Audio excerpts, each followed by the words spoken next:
चोरट्याने railway कर्मचाऱ्याचा खून का केला? कारण ऐकूनच हादरून जाल. सत्य घटना. रात्रीची शांतता अनेकदा गुन्हेगारांची साथीदार असते. रेल्वे रुळांच्या बाजूने पडलेले स्क्रॅप, अंधारामध्ये फिरणाऱ्या सावल्या आणि काही हजार रुपयांच्या हव्यासासाठी जीव घेण्या इतकी विकृत झालेली मानसिकता ही केवळ एका खुनाचीच कथा नाही, तर समाजामध्ये वाढत चाललेल्या स्क्रॅप चोरीच्या गुन्हेगारी साखळीची भयावह वस्तुस्थिती आहे.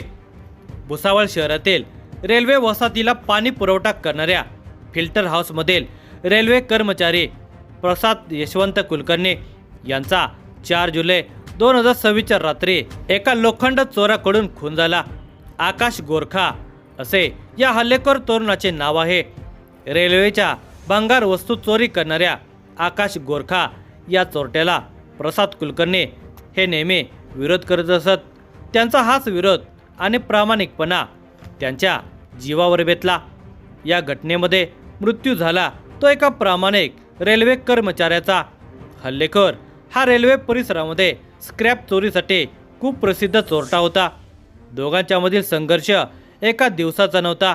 अनेक महिन्यांपासून रेल्वे स्क्रॅपच्या चोरीला होणारा विरोध या कारणावरून दोघांच्यामध्ये वाद होत असत. प्रत्येक वेळी आकाश हा चोरीच्या उद्देशाने त्या परिसरामध्ये येत असे आणि प्रत्येक वेळी रेल्वे कर्मचारी प्रसाद त्याला विरोध करत होते. ही वैयक्तिक शत्रुत्वाची नव्हे, तर कर्तव्य आणि गुन्हेगारी यांच्यातील लढाई होते. रेल्वे परिसरात पडलेले लोखंडी स्क्रॅप, केबल, नटबोल्ट आणि इतर साहित्य चोरी करून भंगारामध्ये विकण्याचा भुसावळ शहरातील अनेक चोरट्यांचा धंदा झाला आहे. परिसरातील अनेकांना आकाश गोरखा याच्या हालचाली माहिती होत्या. फिल्टर हाऊस कर्मचारी प्रसाद कुलकर्णी यांनी त्याला कित्येकदा समज दिलेली होती.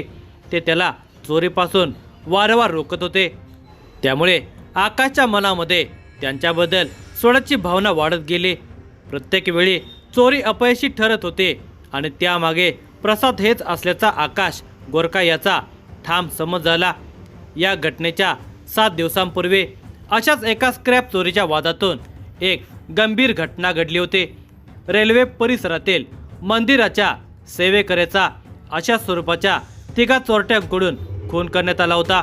यातून स्पष्ट होते की गुन्हेगाराला वेळेवर आळा बसला नाही तर तो पुढचा गुन्हा अधिक निर्भयपणे करतो. दिनांक 4 जुलै 2026 रात्री आकाश हा चोरीच्या उद्देशाने फिल्टर हाऊस परिसरामध्ये आला.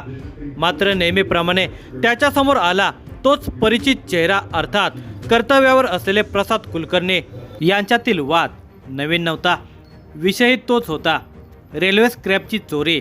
खराब पाण्याचे वितरण सुरू असल्याचे प्रसाद यांच्या लक्षात आले.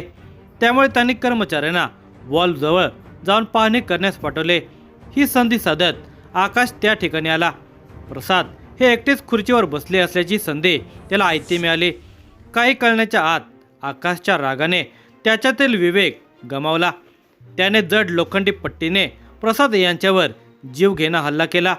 एका क्षणामध्ये प्रसाद हे रक्ताच्या थराळ्यामध्ये जमिनीवर खाली कोसळले.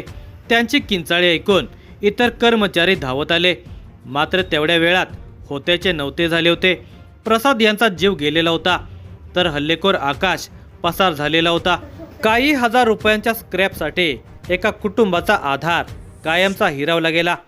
या खुनाची माहिती मिळताच भुसावळ शहर पोलीस स्टेशनचे पोलीस निरीक्षक महेश गायकवाड व त्यांचे सहकारी घटनास्थळी दाखल झाले.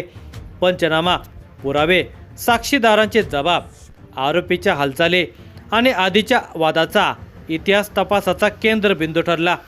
मयत आणि हल्लेखोर तथा संशयित आरोपी यांच्यामध्ये पूर्वीपासून स्क्रॅप चोरीवरून वाद होत असल्याची माहिती समोर आली. आकाश गोरखा हा प्रत्येक वेळी चोरीसाठी याच परिसरात येत असल्याचे अनेकांनी सांगितले. तपास जसा पुढे सरकत गेला तसतसे घटनांचे धागेदोरे जोडले गेले. पूर्वीच्या वादांपासून ते घटनेच्या रात्रीपर्यंतचा संपूर्ण घटनाक्रम उलगडला गेला आणि खुनामागील हेतू स्पष्ट झाला. वैज्ञानिक पुरावे, साक्षीदारांचे जबाब आणि तपासातील सातत्य यामुळे आरोपीपर्यंत पोहोचण्याचा मार्ग मजबूत झाला. आकाश गोरखा याला अटक करण्यात आले. अनेकांना रेल्वे स्क्रॅप चोरी हा किरकोळ गुन्हा वाटतो, प्रत्यक्षात तो राष्ट्रीय संपत्तीवरचा डल्ला आहे. रेल्वेचे साहित्य चोरीला गेल्यास रेल्वे सुरक्षेवर परिणाम होऊ शकतो. सार्वजनिक मालमत्तेचे नुकसान होते, शासनाचा आर्थिक तोटा होतो. त्याहून मोठे म्हणजे या चोरीभोवती गुन्हेगारी टोळ्या तयार होतात. अनेक गुन्हेगार रेल्वेच्या सामानाची चोरी करून मिळालेल्या पैशातून दारू, गांजा, सिगारेट आणि इतर व्यसनामध्ये पैसे उडवतात. व्यसनासाठी पुन्हा चोरी केली जाते. चोरीमध्ये विरोध झाला की मारहाण होते आणि एक दिवस हा प्रवास खुनापर्यंत पोहोचतो. या प्रकरणाने त्याच दुष्टचक्राचे भयावह चित्र समाजाला दाखवून दिले आहे. या प्रकरणात एका रेल्वे कर्मचाऱ्याने आपले कर्तव्य निभावताना प्राण गमावले. एका चोराने काही किलो लोखंडासाठी माणसाचा जीव घेतला आणि समाजासमोर पुन्हा एक प्रश्न उभा राहिला की रेल्वे स्क्रॅपचे खरे मूल्य किती? भंगार बाजारात त्याची किंमत काही हजार रुपये असेल, पण त्यासाठी गेलेला एक जीव, त्याची किंमत कोण मोजणार? या गुन्ह्याचा पुढील तपास पोलीस अधीक्षक श्रीकांत धिवरे आणि इतर सहकारी करत आहेत.